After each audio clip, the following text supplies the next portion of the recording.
Well, welcome, welcome, welcome. Thank you for joining us at this virtual ThinkTent event on the subject of free speech at this virtual Conservative Party conference in this virtual world that we now all live in these increasingly surreal times. My name's Mark Littlewood. I'm the Director General of the IEA, along with the TPA. We run the ThinkTent at every Conservative Party conference, usually physically, in this case, online. The topic of the discussion today is the free speech crisis and cancel culture. Is there a crisis in freedom of speech? Has anything really changed? What should free speech advocates think of what's happening? Do we really have intolerable pressure and intervention in one of our most coveted freedoms? Or was it ever thus? Are the challenges to free speech merely changing in technological ways because the way we communicate is rather different to what it was back in the day? What is there to worry about here? For all of you watching us on YouTube, if you'd like to ask questions, please just type those in. They'll be relayed to me, so the questions will be asked in my voice, but they will be your words. And for the format of this panel, I'm going to introduce our three amazing guests. I'm going to ask them to give their initial and early thoughts on why cancel culture might be a problem, whether and how freedom of speech is under threat, and crucially, what needs to be done about it. So let me introduce them in the order in which I'm going to ask them to speak. I'm going to begin with Toby Young, General Secretary of the Free Speech Union, who are our co-hosts for this event today. He's also the Associate Editor of The Spectator and Quillette. I'll then be asking Inaya Folarin Iman, the founder and director of the Equiano project and on the board of the Free Speech Union. She's also a columnist for Spiked, the online magazine. And then I'll turn to Laurence Fox, actor, activist, in the throes of setting up his own political party, Reclaim, that promises to stand up for liberty, freedom of speech, and be unashamedly patriotic. I'm going to ask each of you to sketch out in 3 minutes what you see as the problem, what's different, what's new, and how we should solve it. I'll then throw in a couple of googlies myself before coming to our audience's questions, which I hope cross-examine you, but that we have a full hour of full and free exchange of ideas. So Toby and I, Laurence, thank you very much indeed for joining us. Toby, the floor is yours. Thank you, Mark. So I'll try and present the best evidence that we are in the throes of a free speech crisis in the 3 minutes I've been allotted. So Exhibit A is a report that the UCU, Britain's largest academic trade union, did in 2017. It was written by two academics at Lincoln University, and they ranked all the EU member states according to how well protected academic free speech was in each member state. And the UK was ranked by them second from bottom. That finding has subsequently been confirmed by lots of other research, most recently a report by Policy Exchange. So that's Exhibit A. There is a real free speech crisis in Britain's universities. I think that would be hard to deny. Exhibit B, when Harry Miller, a former Humberside police officer, he retweeted a comic verse about transgendered people a couple of years ago. He was investigated by Humberside police. They concluded he'd committed a non-crime hate incident and recorded that against his name. He took them to the High Court, claiming that he shouldn't have been investigated and they shouldn't have recorded that against his name because it can show up in enhanced DBS checks if he applies for a job as a teacher or a carer. And he got he won a partial victory. The judge said Humberside police had overreached, behaved like the stars. He compared them to the Gestapo, but he also said that they were acting on the advice, the official hate crime guidance published by the College of Policing, which does recommend that if someone is investigated for a hate crime and they eventually conclude that they didn't commit a hate crime, but nonetheless a hate incident took place, even if it was a non-crime, that it should be recorded against their names. The judge concluded that that was lawful, and Harry Miller, with the help of the Free Speech Union, is now appealing that in the High Court. But the main piece of evidence, the most striking piece in connection with that, is that the Daily Telegraph did an FOI check. They asked all the police forces in England and Wales how many non-crime hate incidents they'd recorded over the past 5 years, and the answer was 120,000. So that's 65 a day. That is, police in England and Wales have been investigating people for doing things like misgendering one another on Twitter at the rate of 65 a day. And this is when we're in the midst of a knife crime epidemic. This is why burglaries, auto theft, muggings aren't investigated, because the police are too busy investigating us for thought crime, essentially. That's two. Number three is a survey carried out by an organization called Arts Professional, which was published at the beginning of this year, written up in the Times and elsewhere. They surveyed thousands of people who work in the arts, actors, people who work in galleries, museums, the culture sector, and they discovered something like 80% of people said they were self-censoring for fear that if they said anything that dissented from a fairly narrow woke orthodoxy, they would get a black mark against their name, and it could jeopardize their career prospects, might even lead to a disciplinary process and then being fired. So those are the three main pieces of evidence, but I'm sure Inaya and Laurence can provide additional evidence. I think the argument that cancel culture isn't real, that it's just an invention of male, pale, and conservatives like me who are just not getting the kind of airtime we once had, I think that's for the birds. It's a crisis that affects not just people like me, but gender critical feminists, people on the left, like Peter Tatchell, Germaine Greer, Julie Bindel, who challenge no platforming policies. Across the board, there is a really acute free speech crisis currently afflicting this country. Toby, thank you for your exhibits for the prosecution. Inaya, let me come to you. You're neither male nor pale. I'm not going to presume about the extent to which you identify with conservatism. Do you agree with Toby's exhibits? Do you have any of yourself that you'd like to add to his exhibits? And what's brought this on? Why have we got here now rather than 10 years ago, 30 years ago? What's behind all of this? Inaya.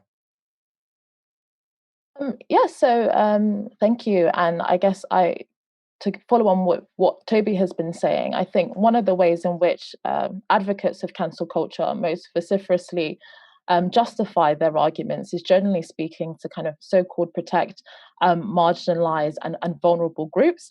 And they kind of appropriate the language of righteousness and justice in order to kind of attain moral superiority. And that's one of the ways that they kind of protect themselves or shield themselves against criticism, by trying to argue that they're acting on the moral high ground. And we know this is kind of fundamentally false, not just kind of from the present day, but also historically. When we look at any movement for kind of human social development or progress, it has often frequently started off as a kind of minority view. And if you are marginalized, almost by definition, you don't have kind of economic, political, or majority power. And one of the ways in which you are able to spread your ideas is by utilizing channels of communication in order to kind of gain momentum. And we saw that in the abolitionist movement to the civil rights movement, even, for example, how kind of gay activists were frequently labeled as obscene and offensive to the kind of dominant moral order at the time. So actually, historically, marginalized groups, so-called, have actually benefited most significantly from free speech.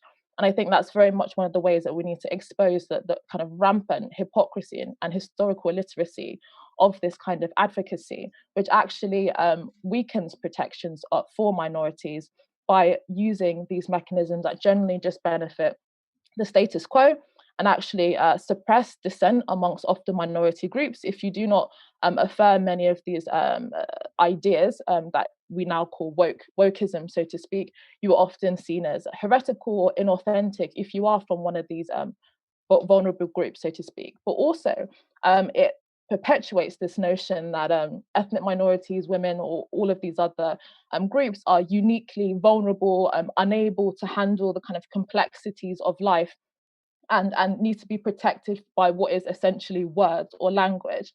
And so this contributes to this kind of very infantilized, patronizing, and paternalistic notion that is often associated with minorities in society. So I think that actually going forward, when we're thinking about how to respond to this movement, we cannot solely think of it as we need to kind of defend people that are being censored. I think we really need to expose and remove the fake and vacuous moral high ground that many of these people have attained. And to answer your question specifically, in terms of how we've got to this point, I think there are a complex range of reasons. Many of them are historical, but also presently, when we look at social media, for the first time in absolute history, really, if you are offended by something, it's not just about, you can't just kind of write a letter to the newspaper. We have a mechanism where instantly, we can all contribute to that, vilify someone through social media, and there's often kind of social rewards and social capital in contributing to that process in the terms of kind of social validation and things like that. So I think all of those things have kind of culminated into a situation where the power is often in those that support the most reactionary ways of responding to ideological diversity. Inaya, thank you. Laurence, let me come on to you. You've thrown yourself headlong into this public debate. You're now actor and activist rather than just actor. Why the activist part two? What's riled you? What's inspired you? Got your goat? What do you think the problem is we're facing? Laurence, your 3 minutes start now. Well, I suppose my problem was a personal one from my appearance on Question Time, when I lobbed out what I thought was a fairly mainstream opinion and then received the backlash that I received as a result of that. And I think it's possibly not so much I mean, it is a free speech crisis, but it's also it's a type of speech crisis, type of which free speech we're attacking. And I think what is happening is that the only way to not challenge the ideology that is trying to be promoted, which is anti-Western and anti-democratic, is by shutting up reasoned debate amongst people. I think it's very dangerous. So it's in order to stagnate our society and make us doubt ourselves and allow this very totalitarian orthodoxy to take over. I was really shocked when I read what Toby said about 65 people getting interviewed every day over hate crime. And I think the Twitter does not help in this situation, because everything that everyone ever writes exists in perpetuity. So I think we could probably do something about that. And the treatment of people like me serves as a stark warning to anybody without a platform about the treatment they're going to receive. The people that you don't hear about so much, the Brian Leaches and the Heppels and the Christian Webbs and the Felix Ngole, I think, if I'm pronouncing his name right.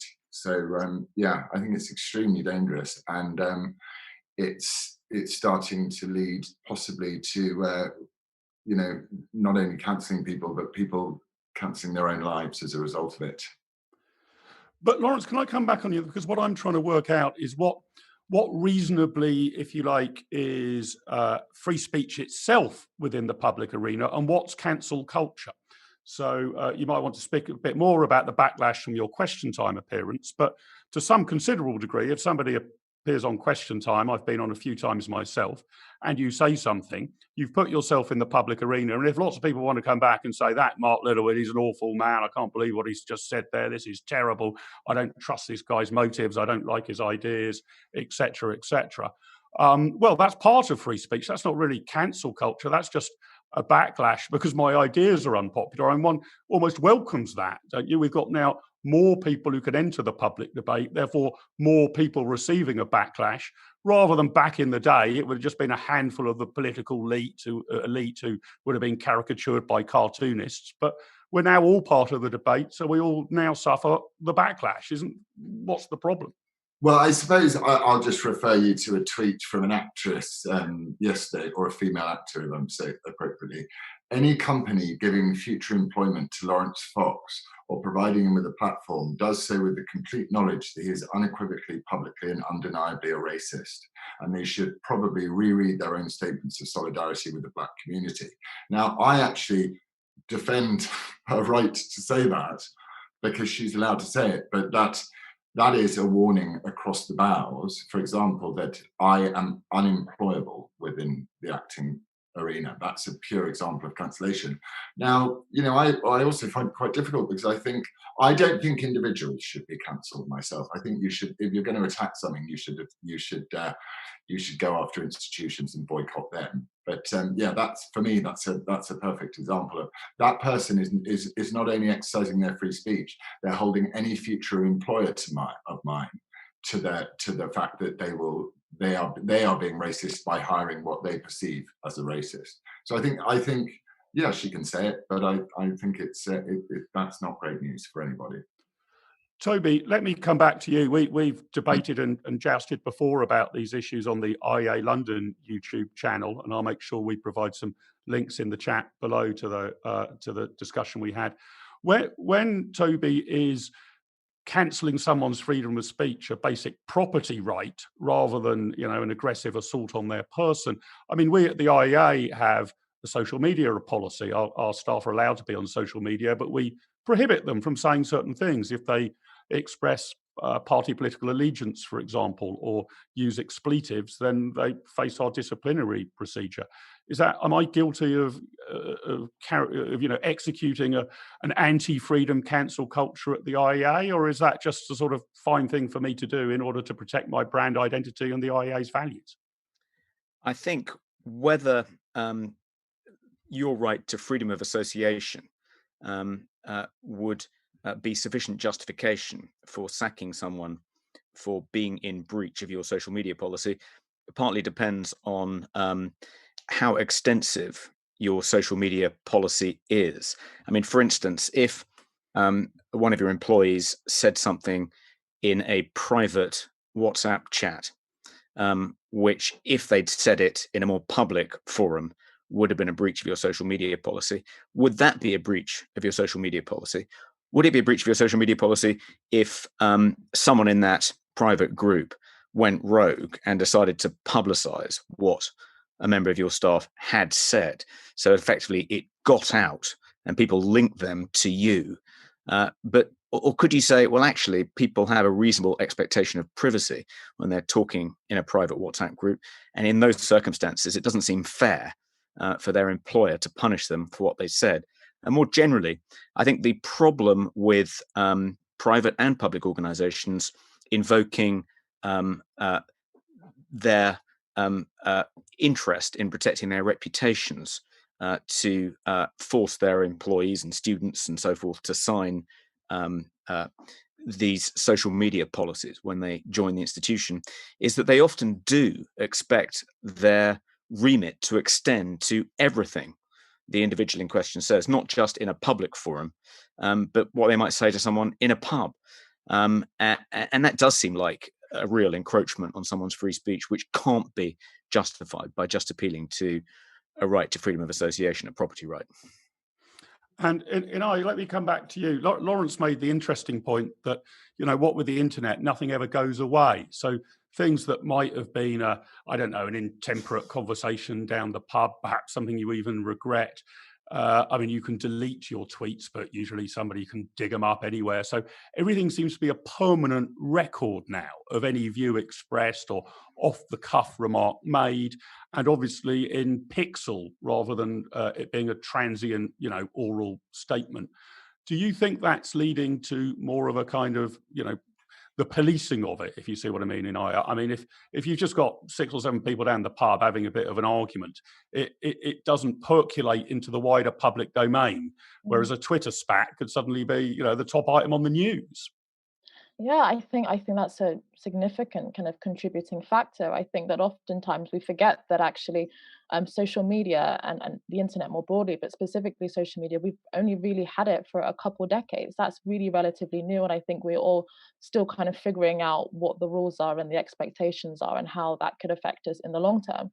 I would say to anyone, particularly a young person, probably utilize social media responsibly and kind of be considered and respectful in how you engage with it. But unfortunately, regardless of saying that, we have a very unforgiving culture at the moment. So if you do have a statement that was made 10 years ago, that is now often weaponized in order to get you excluded from public life if somebody has a vendetta against you. I think that is completely unacceptable. And so I think going forward, we have to kind of negotiate that actually we do grow, we do learn, and we do develop. And actually that process should be allowed even in the public domain. But also if somebody doesn't change their view from what they had 10 years ago that is now kind of offensive now, that's also okay. And that's what freedom of speech enables us to have our own mind and our own unique perspective without necessarily having to justify it consistently to the kind of changing wind of ideas that happen in society. Toby, I wanted to come back to you before I bring Laurence back in, and it's about the your points about the allocation of police resources, if you like, that we've got these 60 odd a day cases of police officers sort of telling people to be, a little bit more careful about what they say, or to check their privilege about their Twitter feed, rather than arresting, knife gangs and armed robbers and the rest of it. Put aside, however, that you might want to allocate police resources to more serious and violent crimes. Imagine we had that under control. Do you think there is a difference in how sinister it is to people going around and saying, you're being a bit abusive on Twitter, really, Toby? I mean, you really are, making a bit of a fool of yourself and upsetting people. Isn't that just the equivalent of PC Plod giving you a clip round the ear for scrumping apples from Mrs. Miggins' garden back when you were a boy, or telling you off for swearing in the street? I mean, they don't arrest you and throw you into jail, but it's a sort of soft power policing of the community.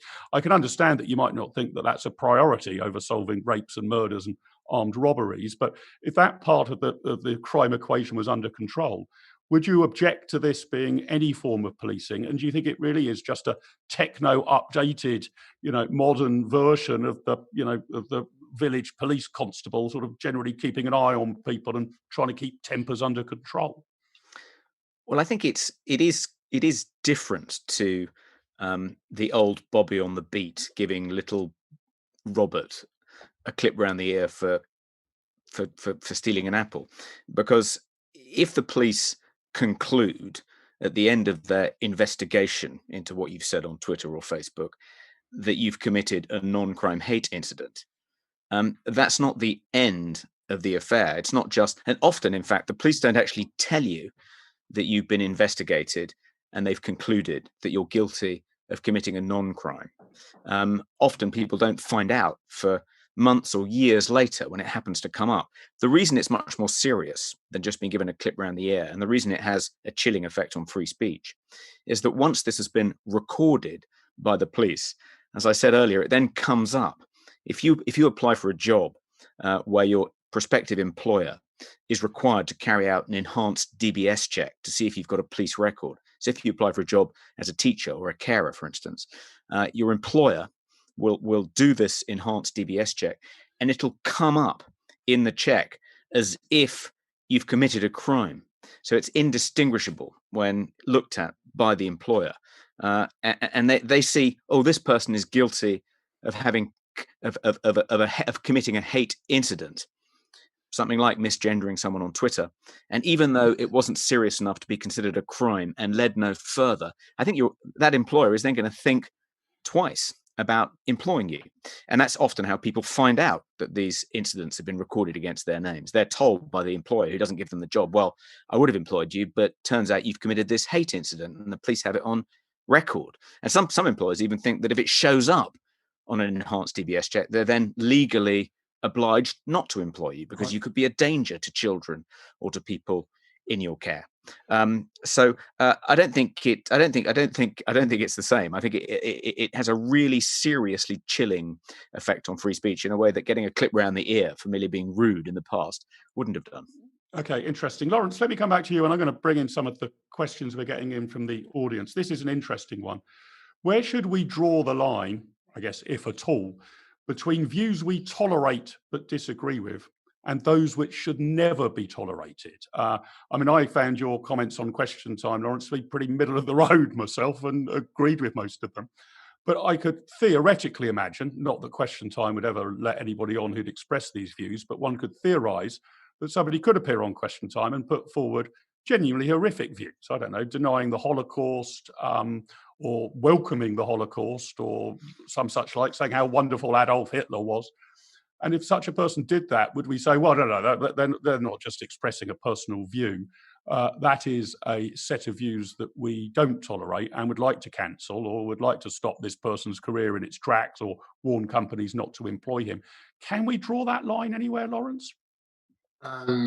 Yes, I think you draw it where it's drawn in law. At incitement to violence. I personally think it's a dreadful idea that Holocaust denial is, a crime in various places, because how are you going to give someone an opportunity to air their ridiculous views and without evidence, without giving someone else the opportunity to correct them? So I would say you have to take free speech all the way up to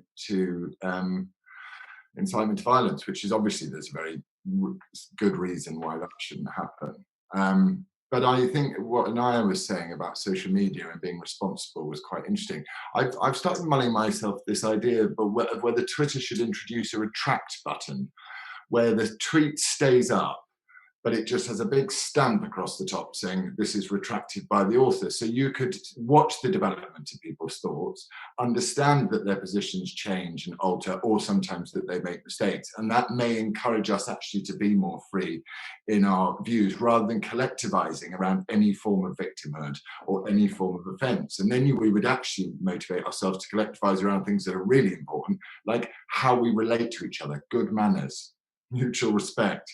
So let's collectivize around the important things and not collectivize around victimhood and censorship, because all that does is make that society stagnate, and our culture won't develop, it'll regress.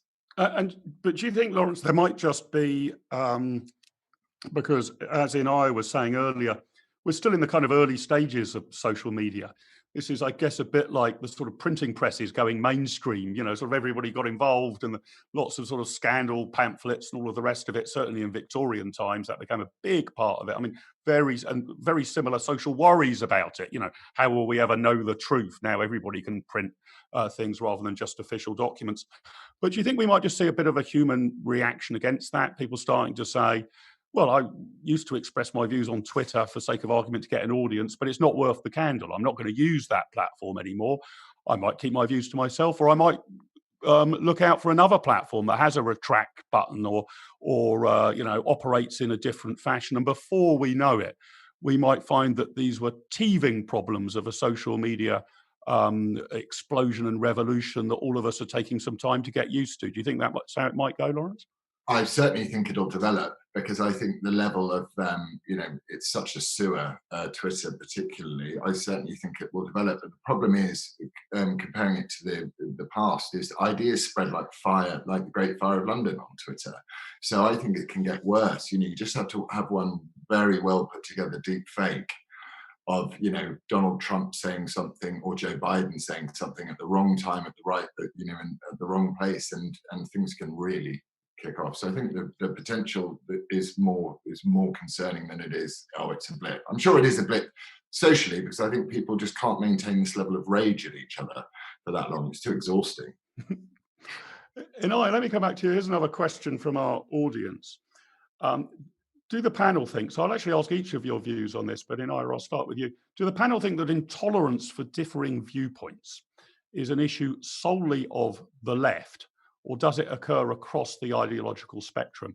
Or if not of the left, could one identify a cohort of ideas or a particular philosophy that's sort of leading this charge? Or is everybody guilty of it? Sort of everybody who's spreading views is also trying to not just debate against, but crush the views of the other side and label them as not just wrong, but illegitimate? Or is it only coming from one particular angle or place on the political spectrum? Inaya? So I don't think that it's only a problem of the left. I mean, there is definitely a very kind of puritanical streak that was historically very present in the Christian right. And I think when I was earlier talking about kind of LGBT activism and things like that, that was that was where censorship was most strongly being felt, particularly historically. But I think the problem, and I also think actually that we all have a kind of authoritarian instinct when someone says something that we don't like. I think there is a kind of instinct to kind of react to that. And that's why Greg Equiano describes free speech as the eternally radical idea, because it's often counter to what we may instinctively want to do, to actually to listen to people, to try and understand them, to kind of cultivate mutual understanding. But I think the problem with the left right now in particular is that they are the kind of dominant forms of cultural production at the moment. So they often are dominant in institutions that shape culture, whether that is the universities, whether that is the media and the cultural establishment. So when it comes to defining the boundaries of acceptable speech, they often hold the power structure, at least culturally, not necessarily politically, but culturally, in order to kind of shape public discourse in that way. And so I think that's why we often feel it most strongly, that that ideological imposition from more left-wing orthodoxies. Toby, where's it coming from? An across-the-board problem, or is there a cohort that you can point the finger of blame at and saying that the authoritarians are mainly all sitting over there? Well, I think you're more likely to find people with authoritarian personalities now on the left than you are on the right. And I think that while the introduction of social media into our lives over the past 20 years or so has certainly given a mechanism that authoritarians on the left have exploited to try and silence people on the right, and if they can, get them cancelled. Um, uh, but I don't think that's at the root of the problem. I think the root of the problem is that the hard left have always been intolerant of dissenting views. They've always tried to engage in the most brutal tactics to try and silence dissenters, often within their own ranks. And when they obtain power, free speech is one of the first things to go. We saw this in Russia in 1917.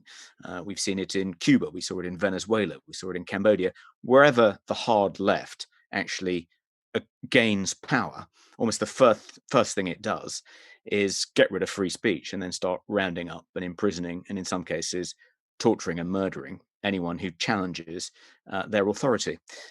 We haven't seen the equivalent of a political hard left revolution in Britain or America. What we have seen, I think, is the long march through the cultural institutions, particularly in universities. So, for instance, one of the reasons that it's much harder to express dissent if you don't subscribe to a pretty narrow range of woke orthodoxies in most Western universities now, is because, much harder than it was 50 years ago, is because 50 years ago, the left outnumbered the right by a ratio of about 2-1 in universities.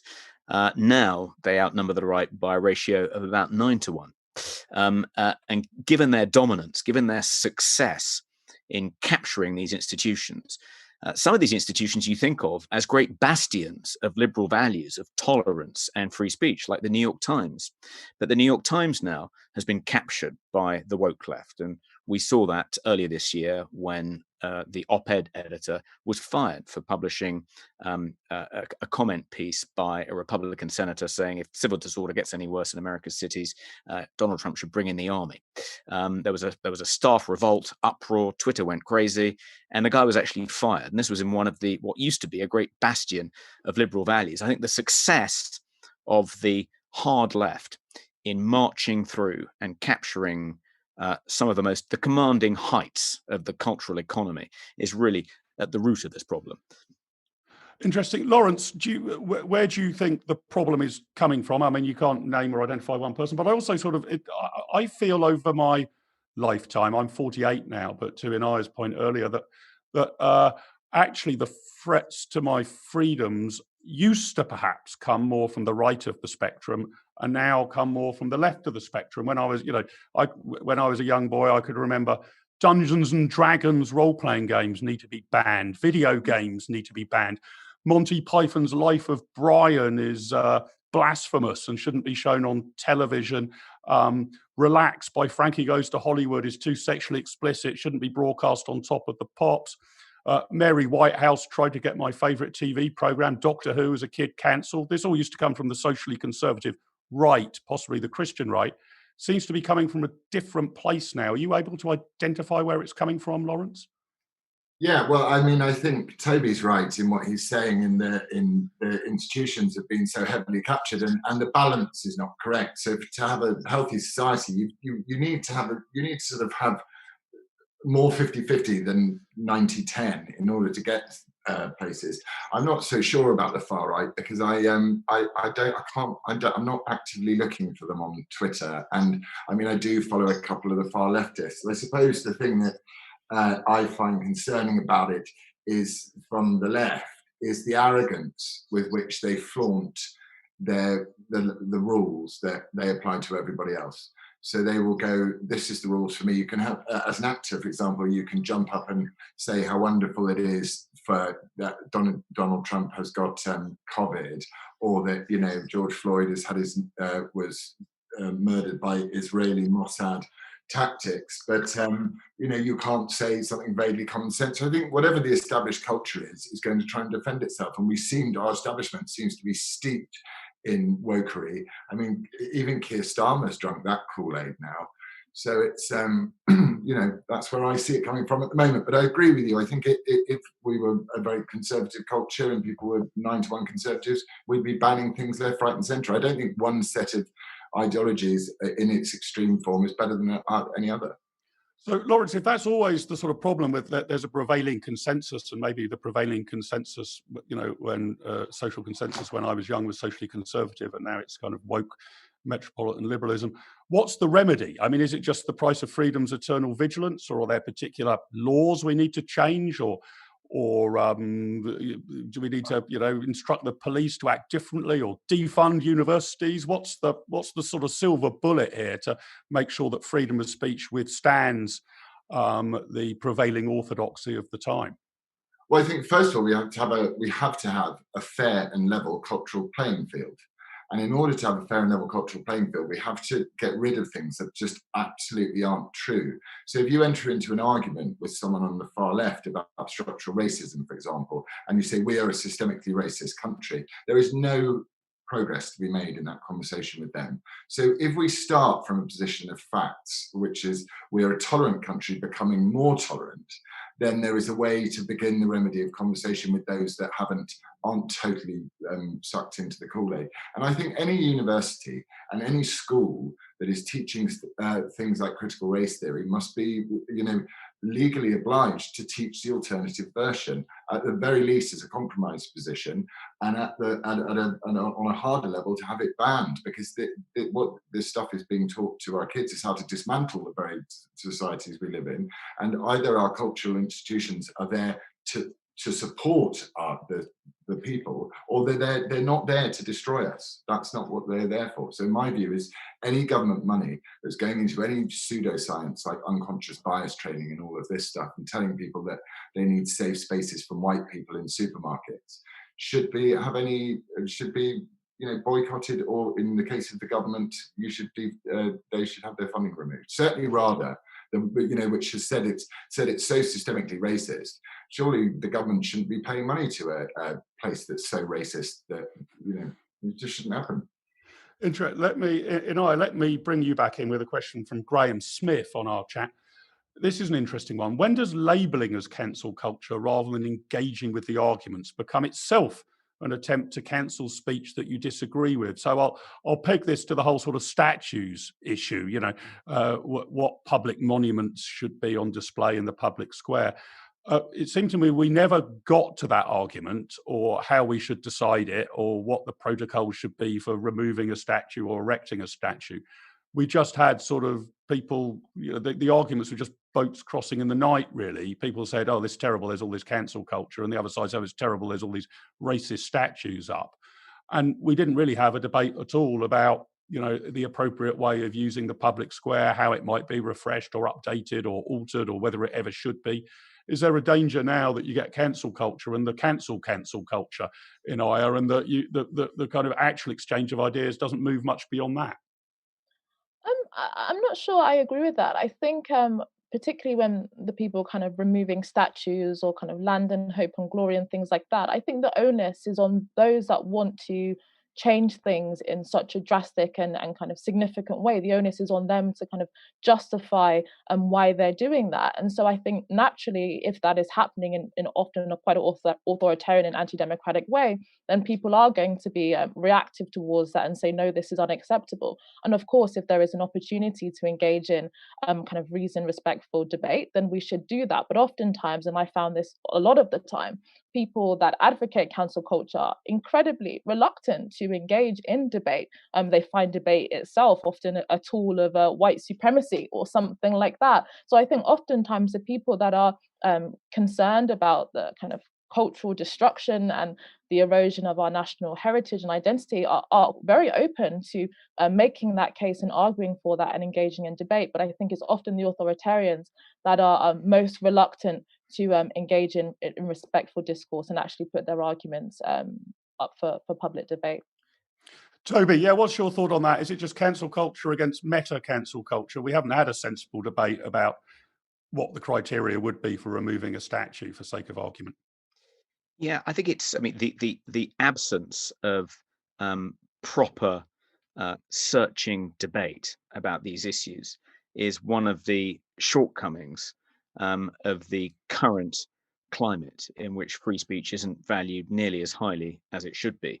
And of course, both sides are guilty of not listening to the other side and using inflammatory language and smears in order to prosecute their case rather than reasonable, evidence-based, sensible arguments. But I do think it's a shortcoming that is more prevalent on the woke left than it is on the right. An example, I think, is the debate that took place between Cathy Newman and Jordan Peterson, which went viral on YouTube. And one of the things which was really interesting about that, if you watched it in full, is that Cathy Newman puts forward these standard woke arguments, and Jordan Peterson comes up with the completely standard rebuttals. So it's really the first step in the course of a searching exchange about those particular issues. So she says something, he makes the most obvious rebuttal, and she's then left completely speechless because she's never engaged in an actual discussion, a debate about those issues before. And one of the reasons she hasn't is because on the woke left, there isn't an interest in engaging in debate or argument. They just assume that anyone who challenges their orthodoxies must be a kind of moral reprobate and should be excluded from the public square. This is the consequence of no platforming. And you end up with the situation that J.S. Mill warned about, which is that he who knows only his side of a particular issue knows little about that. And it shows actually how it's in the interests of the woke left to engage in proper searching dialogue with their opponents on the right, or even their opponents on the mainstream left, because in that way they can develop their ideas and become better at defending them instead of having to just immediately reach for no platforming every time they get challenged. And Toby, I'm interested, I'll bring Laurence in a minute on this point, that I can see that we're potentially losing the public square, and where right meets left, or conservative meets liberal, or, people of a particular ideology debate against the other. That might be dwindling because of no platform. But do you think it's also dwindling because of technology and people now more able to pick their own crowds? I mean, look at this event we're holding now. Pretty much the four of us agree with each other, and we're probably broadcasting to an audience that largely agree with us. In America, if you're on the right, you'll watch Fox News. If you're on the left, you'll watch MSNBC. Are we in danger of creating echo chambers of people who reinforce their own prejudices, or their own well thought out views for that matter, rather than having in the public square much more genuine debate so that Cathy Newman versus Jordan Peterson is the norm, not the bizarre exception that leaves one of them speechless, Toby?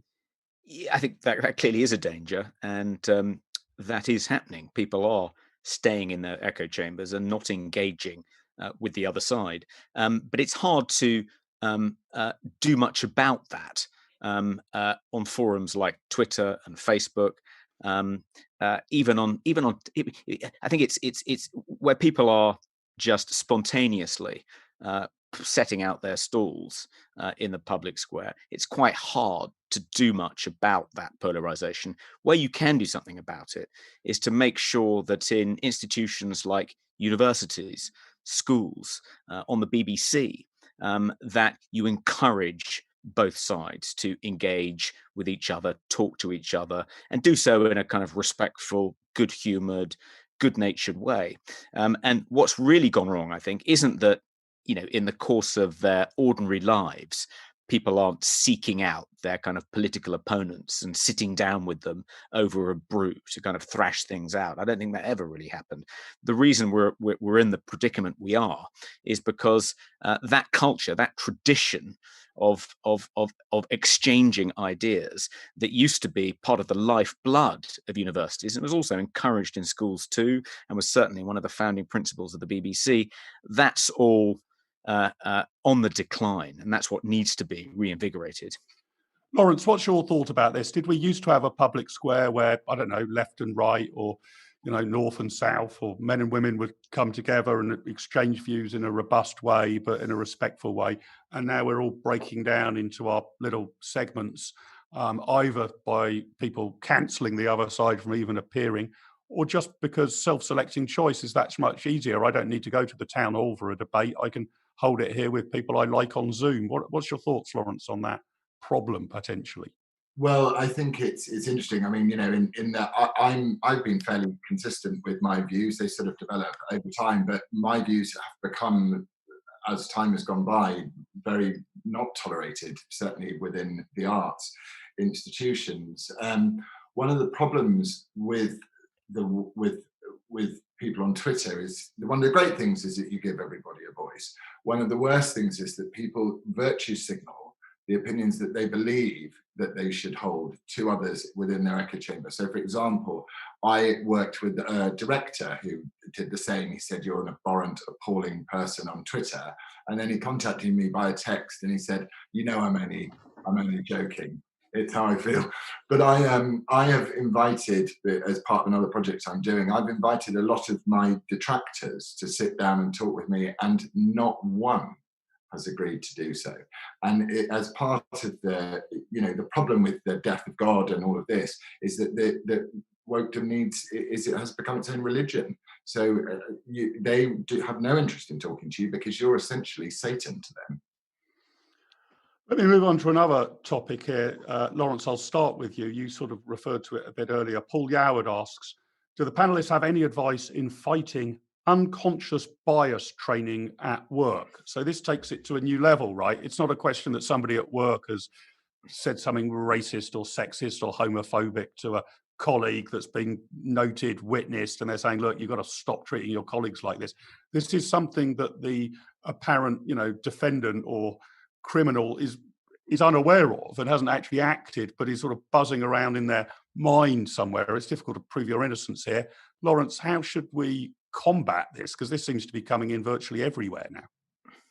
Well, as far as I can gather, the people that came up with unconscious bias as an idea have distanced themselves from it, and that whenever someone takes an unconscious bias test, they tend to get differing results. So it would then point out to me that it's a load of absolute codswallop, and it should be it should be just banned. It's like, what, we don't teach druidism at work. You don't have to go on a course to be a druid. So why would you go on a course to do unconscious bias? It's the sort of gentle way of trying to get critical race theory into all of our thinking. And I think that if anyone is asked to do unconscious bias training, they should absolutely and categorically refuse.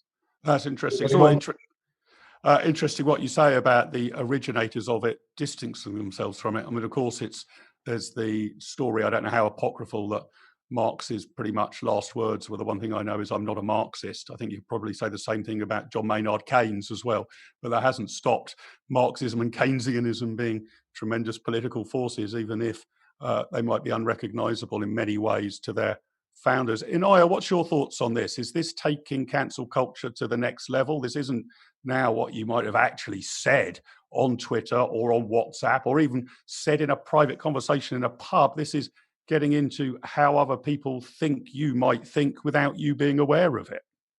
Yeah, I mean, I agree with Laurence. I think, the founders and many people have done a lot of research to show that it's counterproductive. It can often actually make things much worse, but just from a wider perspective, it contributes to this kind of infantilization and this idea that human beings can't be trusted. We must be kind of micromanaged. And I think it incredibly demeans the idea of racism. Racism wasn't a result of extreme unconscious bias. It was conscious actions by various individuals in order to contribute to racism. So I think it's a very pernicious idea that it's the role of the employers to kind of micromanage people in that way. But one thing that I will say, as a result of the rise of this kind of authoritarianism, in many ways it's necessitated a response. And as a result, we've seen an increase in many organizations and groups trying to respond to this, whether that is, for example, James Lindsay's New Discourses has created many incredible resources where people can look to find how they can respond to whether that their workplace is bringing in white fragility, unconscious bias training, all of these kinds of things. To even, the Free Speech Union now have a frequently asked question page where people can find out how they can potentially respond if your employer is bringing in unconscious bias training. And even my own Equiano project, which is creating resources and alternatives to many of these divisive things. So in some senses, every reaction has an equal opposite reaction, and we are seeing an increased reaction organizationally to many of this encroaching authoritarianism. Toby, is this taking it to the next level, the next logical step from the authoritarian's point of view, this unconscious bias training? Yes, I think in large part it is. I think that in some ways the identification of unconscious bias is a kind of last ditch effort by those who are professionally engaged in anti-racism, anti-sexism, anti-homophobia to try and keep the show on the road. All the public, all the indexes which actually are based on asking people what their attitudes are towards those different minorities indicate that, as Laurence said earlier, Britain is now a much more tolerant place than it was even 25 years ago. And our multi-ethnic society is remarkably successful, one of the most successful multi-ethnic societies in the world.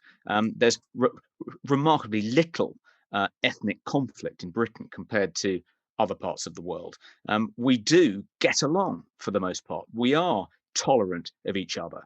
We even have affection for people who aren't part of our in-group. We enjoy the variety and diversity.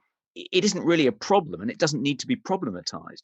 And I think one of the reasons that the idea, the concept of implicit or unconscious bias has gained such traction is because being faced with this overwhelming evidence that people's attitudes are actually becoming much more tolerant and their work is largely done, they're thinking, crikey, how am I going to earn a living? So they've invented this kind of invisible, kind of hard to detect, hard to see form of racism and homophobia in order to justify their existence. We've still got a great deal of work left to do, because even though everyone now says they're not racist and they're actually they're much more interracial marriage, and people don't object if their relatives or their children marry people of different ethnicities, even though apparently on the surface we have made a lot of progress. Beneath the surface, there's this invisible, insidious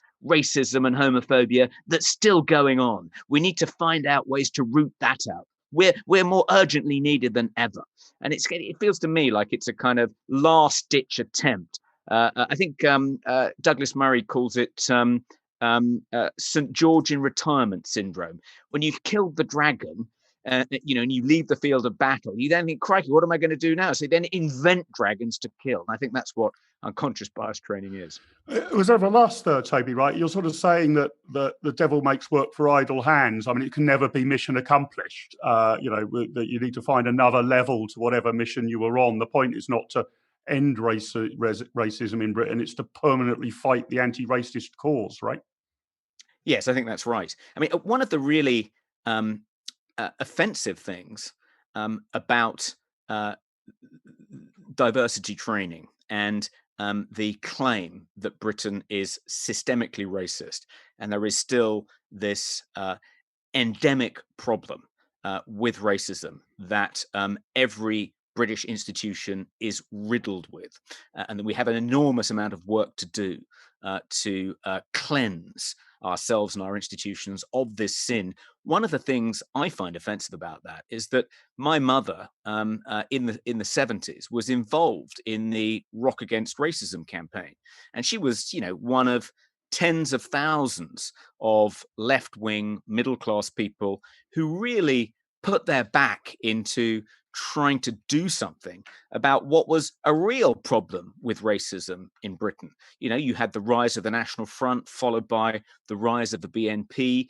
People used offensive racial epithets in everyday conversation. I think to a certain extent, our institutions were beset with that particular problem, 35 years ago, 40 years ago. But people like my mother worked incredibly hard to get rid of it and to make people aware of the problem and to educate people about it. And I think they were largely successful. And to claim that Britain, not completely successful, I'm not saying everything's rosy in the garden, but that we have made an extraordinary amount of progress thanks to the work, the hard work that really well-meaning people did back then. And to claim that actually they didn't achieve anything, and we're still as racist as we were back in the colonial era, and that white people are somehow riddled with racism and need to confront it in their sort of souls. It's so insulting to all the people that work so hard and achieve so much. Laurence, let me bring you back in on some of the, how vague the accusations are getting now. You were mentioning in your earlier remarks, Laurence, that, we need basically clearly defined rules of law about, and it does seem to my mind that it's getting murkier and murkier now, unconscious bias training. Ian Taylor asks from the YouTube chat, what about online harms? I mean, this seems to be another very widely defined or not defined at all government program. Who's going to decide what's harmful online? You were suggesting we might just get back to a very clear view of, have you incited violence? And if you haven't done that, then your freedom should stand. Do you think that with the government starting to define what might be harmful online content, we're getting to a situation of we're really arriving at Orwell's sort of thought crimes actually taking up a position in the English criminal law? Laurence? Well, I think it's very dangerous to stop people being harmed emotionally. I think they need to, and intellectually need to be harmed. This whole idea that I was reading the other day, that is it Trinity who's saying, we're deplatforming Dawkins for because the students don't feel comfortable, which essentially just makes them consumers, doesn't it? They want a nice trip somewhere. Online harm, where can I sign up? I'd love to get a bit of support with me online harm and some of the online harm I do. No, I think we need to be pretty fair. There is a law, do not incite violence. Any incitement to violence is too much. And we need to toughen certainly our young children up and our university students up, because as Jordan Peterson did also say quite well, he says if you see racism everywhere, then you won't know it when it really comes to get you. And these very powerful authoritarian movements of both the left and the right have risen out of this sort of, apathy, this sort of need to feel great about themselves. It's like, let's sturdy people up, sturdy children up, teach them around values, collectivize around values and manners, and teach them how to relate to each other at school so that they can be offended and know what it's like to feel offended and hurt. I think that's such an interesting point, Laurence, that we've allowed often not only to be offended, but to be made to feel uncomfortable shouldn't be allowed.